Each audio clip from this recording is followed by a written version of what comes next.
Most people get along with others by being polite. Rather than always expressing themselves 100% authentically, they tone things down to be sociable. If you were always in authentic mode, you would not get along with anyone. We have to compromise with the world in order to function properly within it. Normal people understand that. Donald Trump, freak and narcissist, does not. He never censors himself in order to get along with anyone, and the result is an exceptionally unpleasant man to be around. The only people who can tolerate his company are sycophants who never disagree with him, the kind of people who unquestionably do his bidding. You will notice Trump has no real friends. No one of substance wants to be around him. His inner circle is a crew of opportunists and yes-men. No true peers, no equals, no one who would dare challenge the narrative. Whereas regular people have friends and neighbors, people they're polite to, Donald Trump only has supplicants. It's all about him at all times. He's not interested in other people. He drones on and on about his own accomplishments and never shows any interest in anyone else. He lives a radically different life compared to any normal person. His approach to people is fundamentally different. His relationship with the world is dysfunctional.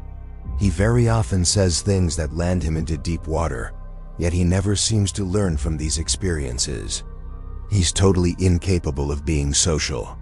Every time he opens his mouth, he risks ostracizing himself.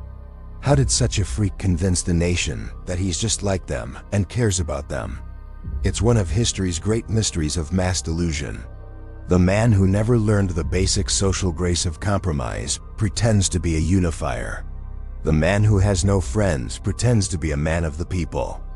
He's the opposite of everything he pretends to be, and it's not like his act is remotely convincing. He's like an alien trying to imitate human behavior, yet millions bought it. The MAGA cult, of course, is filled with those who are attracted to fantasies, not reality. They too are maladjusted. They look at a social defective, a narcissistic pariah with no genuine human connections, and they see a hero defined by myths and legends rather than by real events. He presented himself as a fixer, and the credulous audience of right-wing fantasists lapped it up. They don't see any of Trump's ineptitude. Their experience of him is filtered entirely through the self-mythologizing he engages in. It's all about that fantasy, not the real guy. This is how cults work. They define a platform of mythology and take advantage of those who are struggling to cope with the world. The MAGA cult is exactly this. They have a fantasy image of Trump the savior, and no matter how many times Trump fails to deliver, this belief remains because it was never based on real actions to begin with.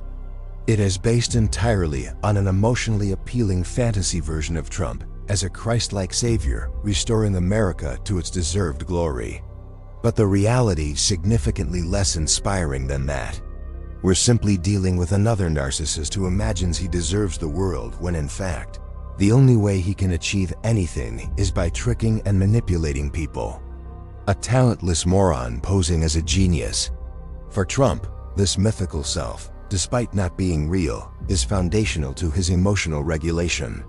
He's a total freak who does not belong in the modern world.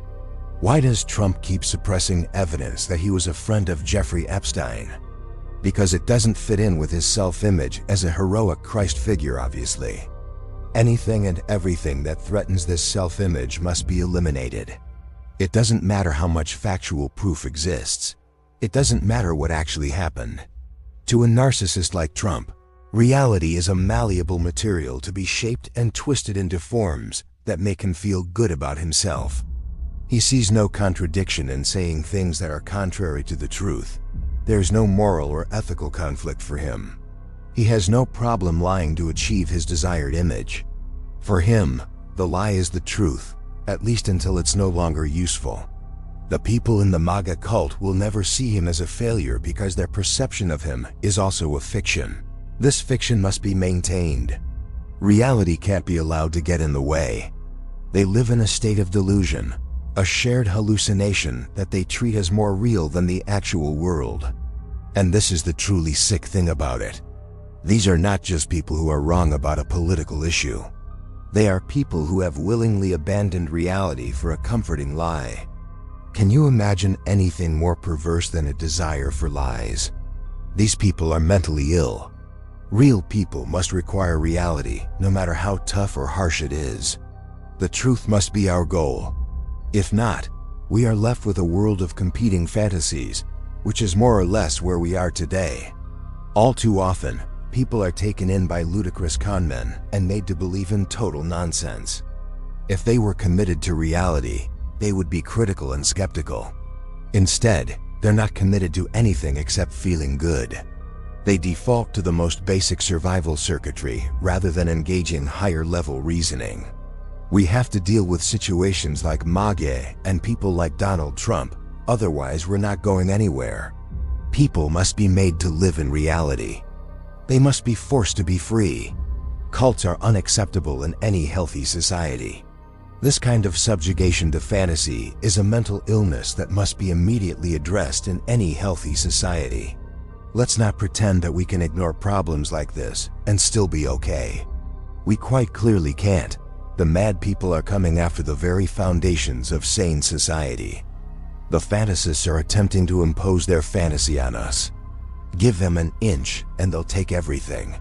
A nation where an exceptionally mad cult of racist fake patriots touting a narcissist fantasy about becoming a dictator gets to succeed is a very sick nation indeed. A remedy is needed to restore its sanity. Aggressive treatment is required to save it.